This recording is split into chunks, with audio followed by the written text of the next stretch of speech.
Hey, wait, you. Yes, you. Did you know that you are crazy amazing? Well, if you didn't, we're here to remind you. I'm Katrina Carlson. And I'm Jefferson Denham, and we're here from the Crazy Amazing Humans podcast, where we highlight everyday humans doing crazy amazing things. People like you and me who give back, pay it forward, and make an all-around difference in their communities and beyond. From folks like Dr. Tom Katina, the only doctor for 1 million people in the Nuba Mountains of Sudan. To Jonathan Mooney, who went from an illiterate sixth grader to an Ivy League college graduate and is now one of the foremost advocates for those with learning differences. Every human being has value. Everyone has something to give, and they have a strength that they can use to better their lives and better the lives of others. But wait, there's more. We're also committed to bringing you the most practical and inspiring information to help you discover your very best self. Because the world needs the best of you, of me, of all of us, doesn't it? Yes, it does, Jefferson. So come join us, because no one should have to go it alone. And it's easy. Listen now for free on Apple Podcasts or wherever you get your podcasts. Right, and follow us at Crazy Amazing Humans on all social platforms. We'll see you there. Please listen carefully.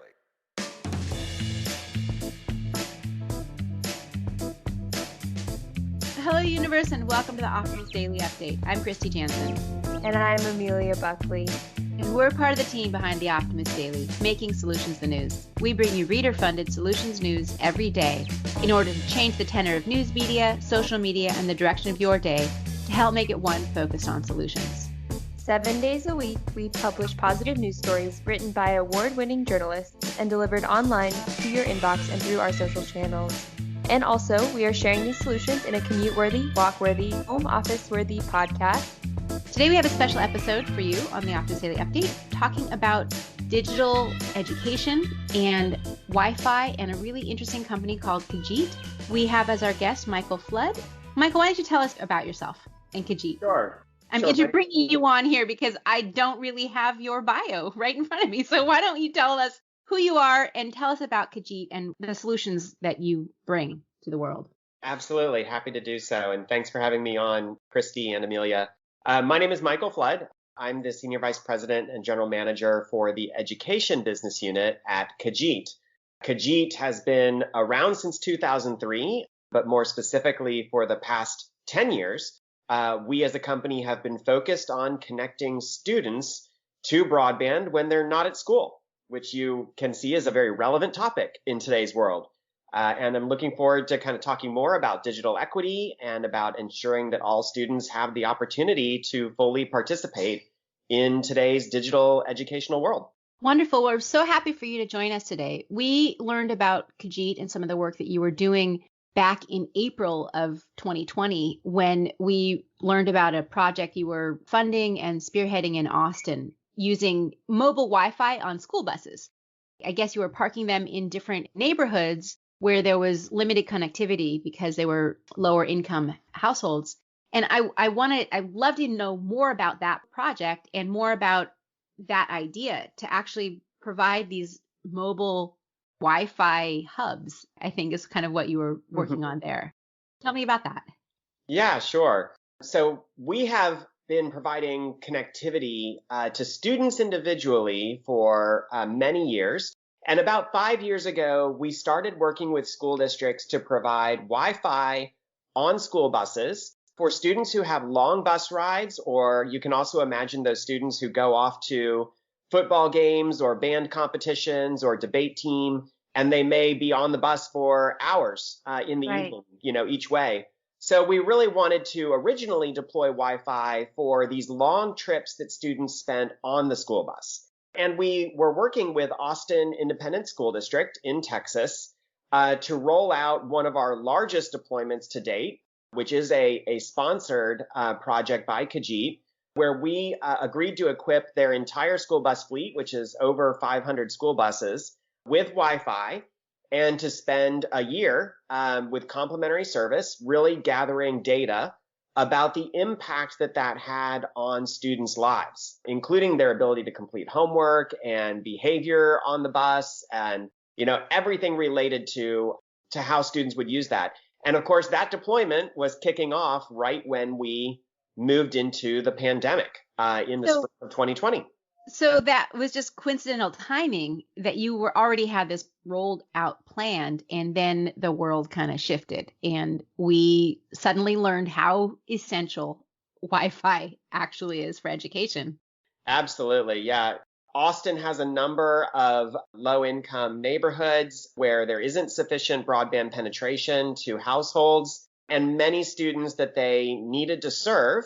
And so the first question from the district was, well, we're not going to be running the buses like we normally do. Can we still do the project? And of course, we said absolutely, because, there's a way to use these buses. And so the district actually quickly sped up the installation process of putting, these routers on all the buses, which we had provided. And then they started taking these buses out and parking them near apartment buildings or in large open spaces, parking lots, et cetera, where families could come up, drive up, or park near, or in some cases walk up to this kind of supervised environment where they would have access to school resources that they otherwise wouldn't be able to get to. Really interesting. So it's not the Wi-Fi buses are themselves have the connectivity and right around them, but it doesn't actually go into the homes. It's not strong enough to get inside.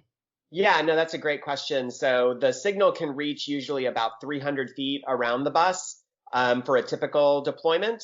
But, once you start trying to go through walls, as you know, with many Wi-Fi, with any normal Wi-Fi network, the signal diminishes quickly. So you can reach some of the apartments that, have windows facing where the bus is, but really getting deep into an apartment building is much harder. So a lot of times the students or families in a car would actually come to the bus to get access. And I know that the Austin experience is probably pretty preliminary, but have you learned anything from that? Do you have any preliminary results and how successful that was? Yeah, absolutely. There was a lot of news coverage on this, all the way out to CNN here in the United States, and like Dan Rather tweeted about it, and then even we had coverage from outside the United States. There was a reporting team that came over from Sweden and talked about it. So yeah, Austin combined the Wi-Fi access that these school buses were providing with meeting other needs of those households as well. So distribution of instructional materials, distribution of food. Some of these families, they were able to really combine all of that. So the stories of, impact on these households were very significant, and we're really proud to be a part of that. That's really wonderful. And because I think, what you're talking about is equity more generally. The digital divide is something that I want to understand from your perspective a little bit more, but just delivering school lunches, because for example, I know like in my neighborhood, the Boys and Girls Club, which is just up the road from my house, every day there'd be a line of cars coming in to pick up the lunches, because a lot of kids get fed through their schools, and a lot of families, unfortunately, in our country are food insecure, and so that's a super important thing to remember. So the buses were becoming little hubs of the school coming into the communities. So the kids weren't going to the school, but the school was coming to them.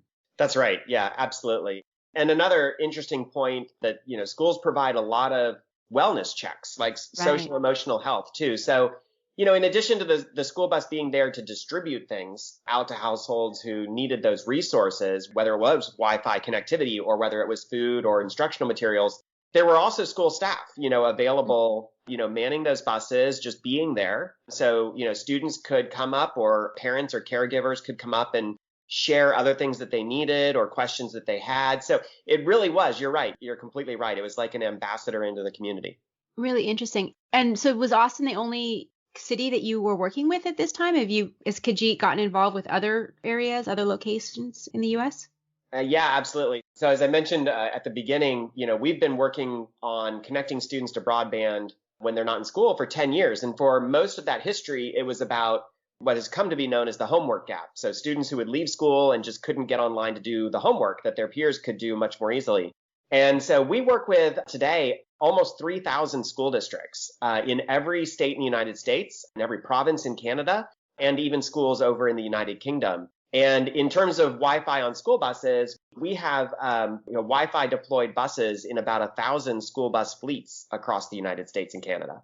Amazing. So you have a whole North America footprint. Absolutely. Yeah. We grew out of a company that was born kind of around a kitchen table by a group of parents in DC, and we've spread across different carrier networks to really provide access and coverage everywhere across the United States. And then we launched up into Canada a few years ago, and we launched over into Europe this year. Very Interesting. cool. Yeah. Amelia, do you want to ask any questions? Yeah, I was just curious about, I know you're talking about tracking the progress in Austin and what's going on there. What do you see as the next steps for your project and where you're going to take it next? What is the next step in bridging that digital divide for students? Yeah, absolutely. So there's really two answers to that question. One, with school buses in particular, many districts have been doing what Austin did, parking those buses and providing Wi-Fi hotspots in the community during the pandemic. We are all very eager to see, those buses return to their role of carrying students to and from school and to and from fabulous activities. I think that'll really, return more to normal in the start of the new academic year in the fall, although some schools are already going back to school in the spring.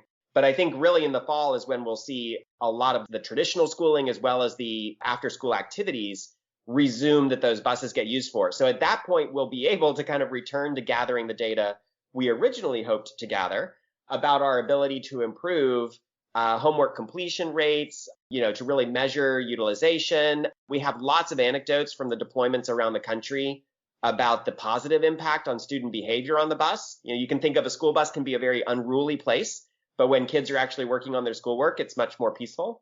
So school bus drivers actually love that. And then also the second part of that answer is really gathering more data on how we're impacting the digital divide more broadly through our smart bus solution, but also through our smart spot solution with the portable Wi-Fi hotspots that we do, or the embedded LTE Chromebooks and Windows laptops and devices that students actually compute on. Yeah. No, I think that's really important and interesting. I mean, my son, who's in 10th grade, suddenly in the middle of his first year in high school had to go all remote, and he's continued to be all remote. And the school district did provide hotspots, but they were in high demand and short supply. So that was an issue. And we had pretty good internet, so that wasn't a problem for him. But for other families, that is a major problem. Do you see districts going towards providing like internet access as part of the school going forward? I mean, because it's so necessary. This experience has shown us how important it is to be connected to the internet. Do you see that the local school districts will actually start funding that kind of connectivity and use solutions like Kajeet is offering? Yes, absolutely. I'll address both of those parts.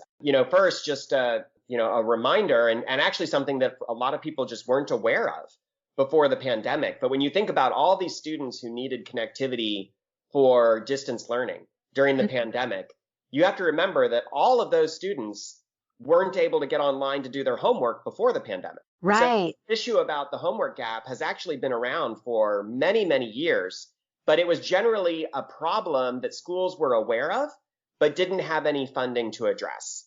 And now what we've really shown is that there are solutions to address this, not just for when students have to be virtual, but in a normal sense and at a lower cost when they just need access to do their homework.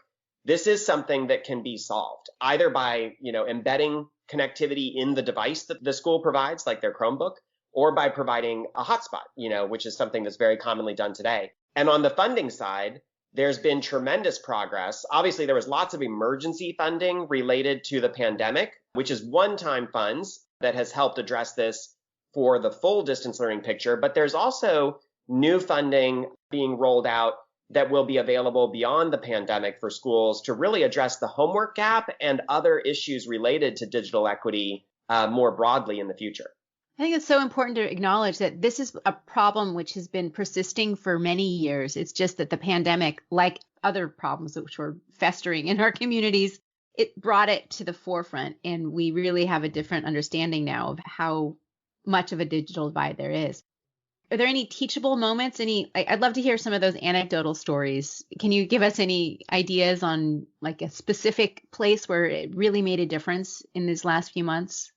Yeah, absolutely. If you look at the state of North Carolina, which is where I live, there's a wide array of districts. This is actually one of the most rural states, even though we have, some large cities like Raleigh and Charlotte.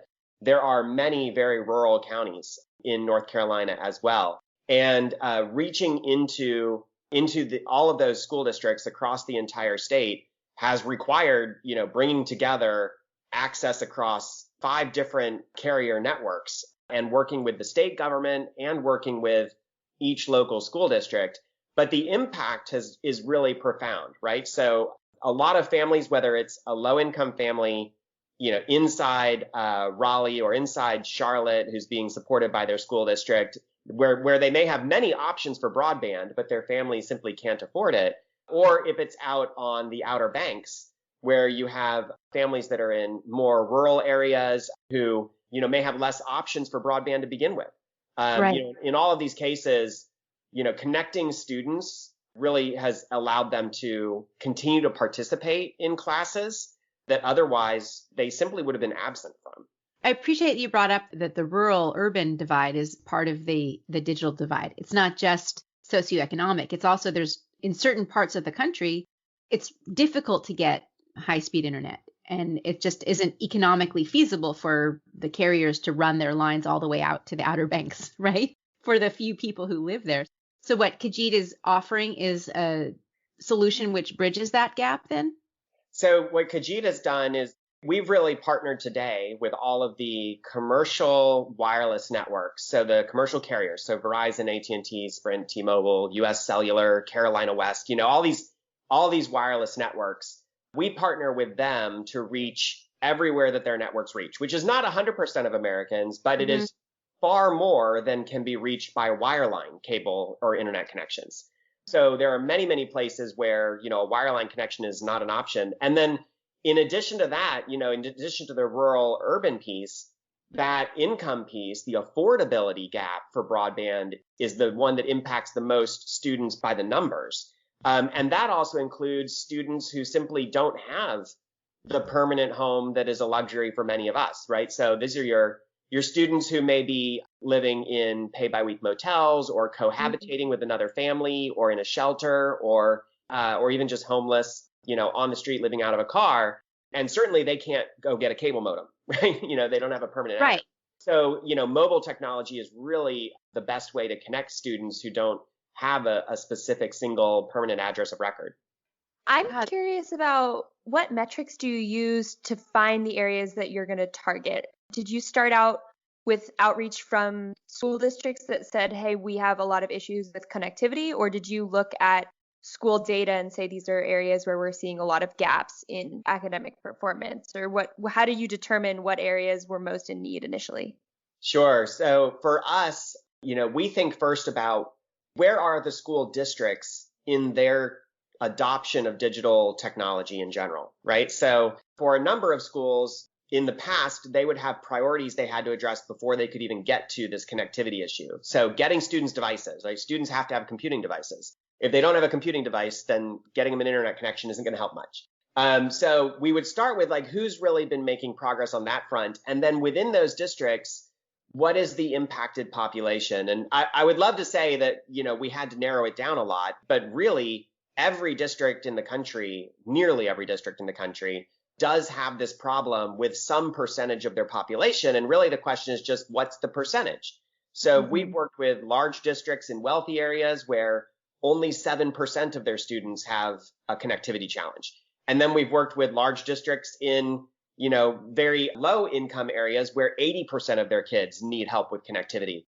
So every district seems to have this issue. It's more a matter of what's the scale in any district. And so we've really worked all across the country. As I mentioned, we have deployments in all 50 states, and we work with state government agencies as well to help us figure out and get information out to districts about how to solve this problem. Do you feel like, because you're coming from a background with AT&T and Sprint before you were with Kajeet, I think that was part of your background, but do you feel like that there's a movement towards making broadband and this kind of connectivity more like a electricity connection, just something that is part of our infrastructure, part of our utility? Is that happening? Are you seeing that in local communities, and how do you see that playing out over the next few years based on this sort of the pressure cooker that was the pandemic, or that is the pandemic, and how will it be different? Absolutely. I mean, I think as you said that, the world's kind of come to realize how dependent we are on both the connectivity itself and the digital skills to leverage that connectivity to impact our lives. And there are lots of community efforts. Some of them are very local, town, city, county based.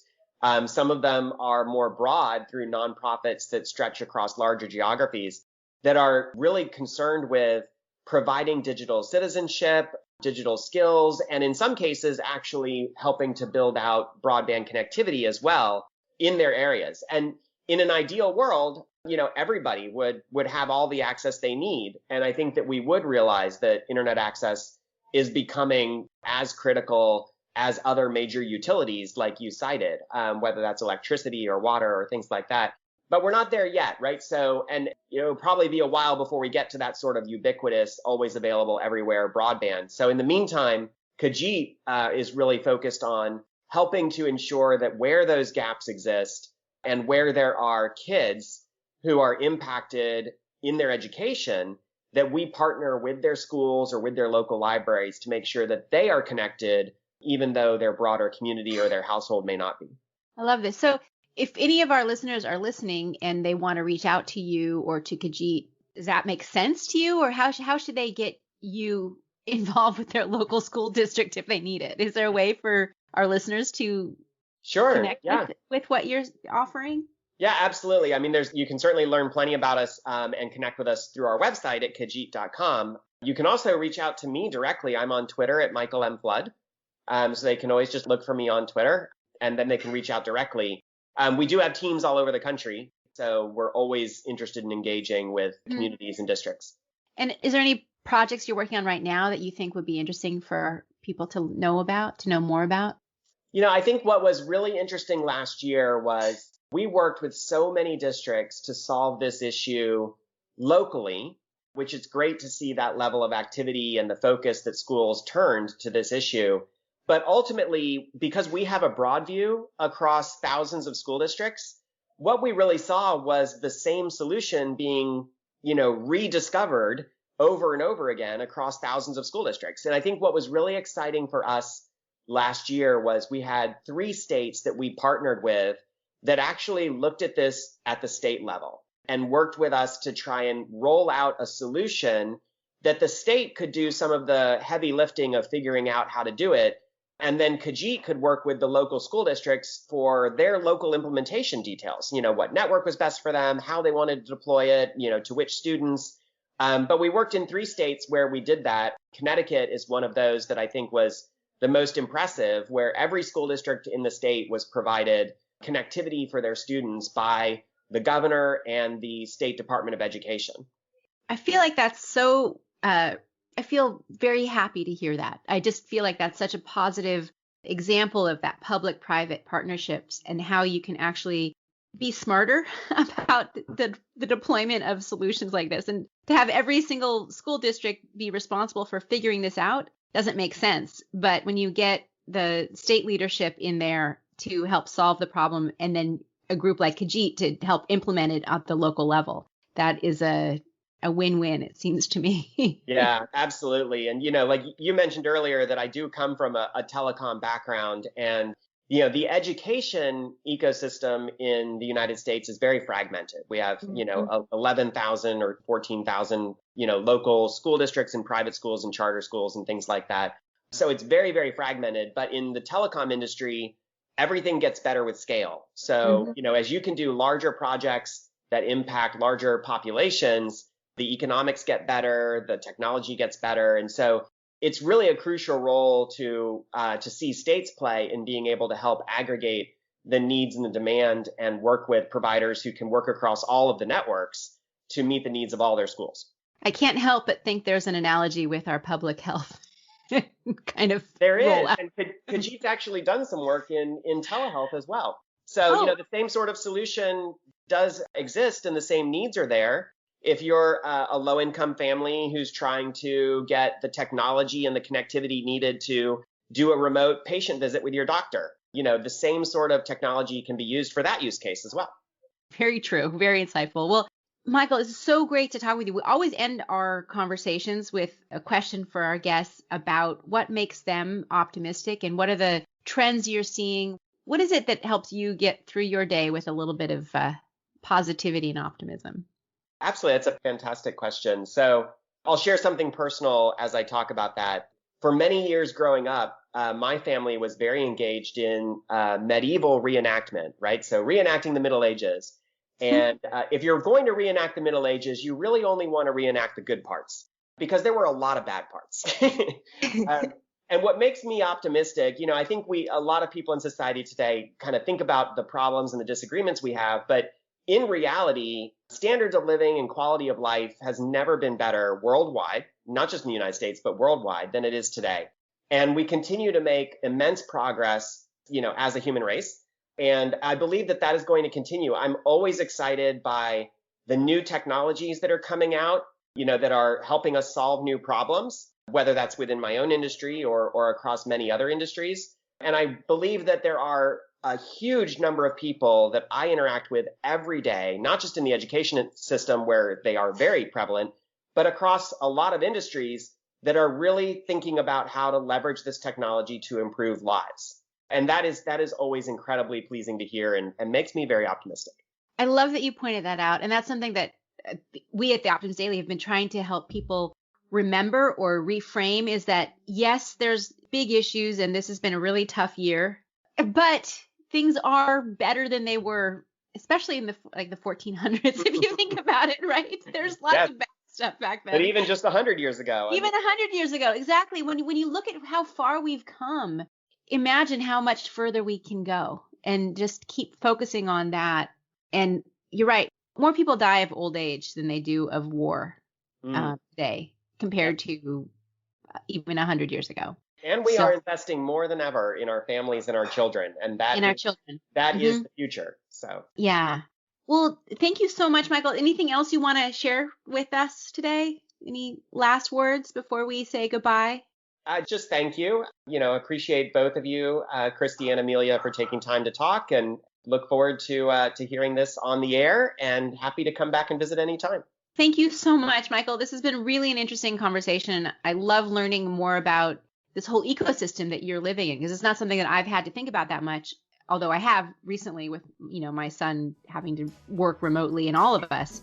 So I love what you're doing. I appreciate Kajeet, and I appreciate the collective spirit that you're expressing in the whole education field. Thank you. Thanks, everybody, for listening today to the Optimist Daily Update. We promise to continue to share positive, solution-based stories with ideas on how you can participate in this changing world and ensure it is changed for the good. We promise to keep covering current events with accuracy, legitimate sources, and offering you the information you need to chart new paths for all of us. And please consider becoming an emissary on theoptimistdaily.com. And for just $5 a month, support reader-funded, independent journalism and great content like this. Be part of the solution-changing consciousness and addressing our world's biggest challenges with a problem-solving mindset. Let's keep the Optimist Daily free to all who need it, supported by those who can. Thanks for being here today, Michael, and everybody. We'll see you tomorrow.